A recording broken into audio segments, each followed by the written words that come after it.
नमस्कार. न्यूज डंकामध्ये मी अमित काळे आपलं मनापासून स्वागत करतो.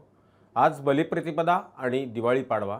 आमच्या असंख्य प्रेक्षक वाचकांना बलिप्रतिपदा आणि दिवाळी पाडव्याच्या मनपूर्वक शुभेच्छा. मध्य प्रदेशमध्ये विधानसभा निवडणुकांचा प्रचार सुरू आहे. हा प्रचार करत असताना भारतीय जनता पक्षाचे वरिष्ठ नेते आणि केंद्रीय गृहमंत्री अमित शहा यांनी मध्य प्रदेशमध्ये भारतीय जनता पक्षाचे सरकार आणल्यास अयोध्येत श्री रामलल्लांचे दर्शन घडवून आणू अशी घोषणा काय केली आणि इकडं महाराष्ट्रात अनेकांच्या पोटात पोटशूळ उठायला सुरुवात झाली. लगेच यावर माध्यमांमध्ये प्रतिक्रिया देत असताना महाविकास आघाडीच्या नेत्यांनी अमित शहा आणि भारतीय जनता पक्षावर टीका करण्यास सुरुवात केली. शिवसेना उद्धव बाळासाहेब ठाकरे गटाचे खासदार संजय राऊत यांनी अमित शहा यांनी माफी मागावी अशी मागणी केली. शरद पवारही बोलले. जितेंद्र आव्हाड यांनी नेहमीप्रमाणे ट्विट केलं. अमित शहा यांनी लोकांना प्रभू श्रीरामाचं दर्शन घडवून आणू अशी घोषणा केली आहे. राज्यातील महाविकास आघाडीमधील नेत्यांना प्रभू श्रीरामाचं एवढं का वावड आहे असा आमचा या निमित्तानं त्यांना प्रश्न आहे. महाविकास आघाडीच्या नेत्यांनी महाराष्ट्रात येणाऱ्या निवडणुकीत अशी घोषणा करावी. त्यांना कुणी अडवलेलं आहे? प्रभू रामचंद्र हे सर्वांचे आहेत. त्यामुळं महाविकास आघाडीच्या नेत्यांनी अशी घोषणा जर त्यांना जमत असेल तर ती त्यांनी जरूर करावी. मध्य प्रदेशमध्ये बोलताना केंद्रीय गृहमंत्री अमित शहा यांनी ही घोषणा करतानाच त्याचा एक व्हिडिओ आपण पाहिला तर आपल्या लक्षात येईल की अगदी अनौपचारिक पद्धतीनं ते बोललेले आहेत. मध्य प्रदेशमध्ये भारतीय जनता पक्षानं असा काही निवडणूक जाहीरनामा छापलेला आहे असं काही ऐकवत नाही. भाषणाच्या ओघात नेते अनेक बाबी बोलत असतात. त्या ओघातच त्यांनी लोकांना एक असं आश्वासन दिलं. मध्य प्रदेशमध्ये भारतीय जनता पक्षाचं सरकार लोकांनी बनवलं तर अयोध्येला प्रभू रामचंद्रांचं दर्शन मोफत घडवून आणू असं ते म्हणाले. आपण जर बघितलं तर विविध राजकीय पक्षांचे नेते आपल्या मतदारसंघातील लोकांना देवदर्शन घडवून आणतच असतात. त्यासाठी काही बसेसची व्यवस्थाही केली जाते. आता यामध्ये काही राजकारण असतं का? या निवडणुका असतात तेव्हाच अशा पद्धतीचं देवदर्शन घडवून आणलं जातं का? तर नक्कीच नाही. बऱ्याचदा सुट्टीचा कालावधी आणि लोकांची सोय बघून असे दौरे आखले जातात. अमित शहा यांनी लोकांना प्रभू रामाचं दर्शन घडवून आणू म्हणून सांगितलं. यामध्ये कुठला गैरप्रकार आहे किंवा काय ते गैर करण्यासाठी त्यांनी मोफत व्यवस्था करू वगैरे असं काही आश्वासन दिलेलं आहे का? तर तसं अजिबात नाही. रामाचं दर्शन जर ते घडवत असतील तर त्यात त्यांचं काय चुकलं? प्रलोभन पैशाचं असू शकतं, देवाच्या दर्शनाचं कसं असू शकेल? अमित शहा यांचं हे बोलणं मध्य प्रदेशमध्ये नाही पण महाराष्ट्रातील महाविकास आघाडीच्या नेत्यांना इतकं का झोंबलं? खासदार संजय राऊत यांनी तर अमित शहा यांच्या विधानावर त्यांनी माफी मागावी. प्रभू श्रीरामचंद्र काय भारतीय जनता पक्षाची मालमत्ता आहे का? रामानं भारतीय जनता पक्षाला काय एजंट म्हणून नेमलं आहे का?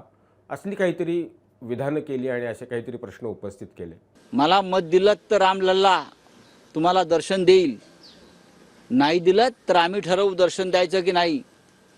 म्हणजे ज्याने एखाद्याने भाजपला मत दिलं नाही आणि तो उद्या अयोध्येत गेला तर त्याला विचारलं जाईल का तो आम्हाला मत दिलं की नाही? आणि तो म्हणाला मी तुम्हाला मत दिलं नाही तर त्याला का अयोध्येच्या वेशीवरून परत पाठवणार? जो भाजपला मत देईल तोच रामलल्लाचं दर्शन घेईल असा कायदा केलाय का? आता प्रश्न असा आहे की समजा मध्य प्रदेशमध्ये एखाद्या मतदारानं जर भारतीय जनता पक्षाला मतदान केलं नाही तर त्याला श्री प्रभुरामाचं दर्शन मिळणार नाही का?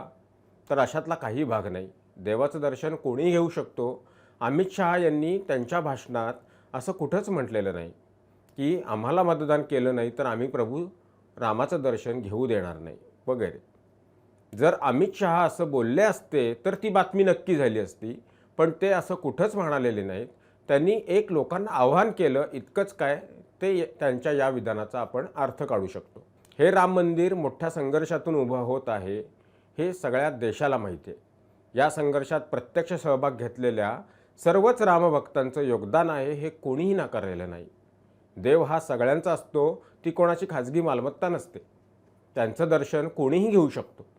शिवसेना उद्धव बाळासाहेब ठाकरे गटाचे पक्षप्रमुख श्री उद्धव ठाकरे यांनी अलीकडंच अयोध्येत जाऊन प्रभू रामाचं दर्शन घेतलेलं आहे. शरयू नदीची आरतीही केलेली आहे. मध्यंतरी राष्ट्रवादी काँग्रेस शरद पवार गटाचे आमदार आणि शरद पवार यांचे नातू श्री रोहित पवार यांनीही श्री प्रभू रामाचं दर्शन घेतलं.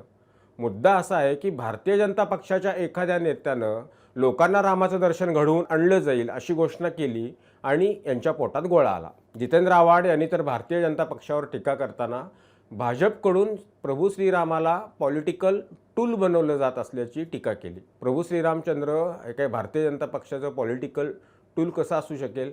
प्रभू श्रीरामाचे मंदिर अयोध्येत बनवणारच हा भारतीय जनता पक्षाचा सुरुवातीपासूनचा अजेंडा होता. त्यांनी त्यासाठी प्रयत्नही केलेले आहेत, हे विसरून चालणार नाही. निवडणुकीत किंवा निवडणुकीच्या प्रचारात लोकांची दिशाभूल कशाला म्हणायची? कशाला म्हणायचा दिशाभूल हा प्रकार? तर यापूर्वी अनेकदा दोन्ही काँग्रेसकडून राज्यातील शेतकऱ्यांचा 7-12 कोरा करण्याची केलेली घोषणा. अनेकदा अशा प्रकारच्या घोषणा निवडणुकीच्या आपल्या जाहीरनाम्यात करण्यात येत असतात. मात्र प्रत्यक्षात शेतकऱ्यांचा 7-12 काही कोरा होत नाही आणि त्यांचं काही कर्ज फिटत नाही.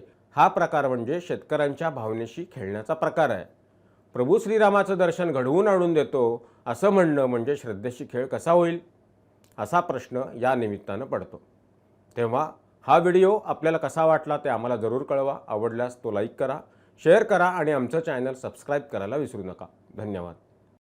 आमचा व्हिडिओ जास्तीत जास्त लाईक करा, शेअर करा आणि आमचं यूट्यूब चॅनल सबस्क्राईब करा. धन्यवाद.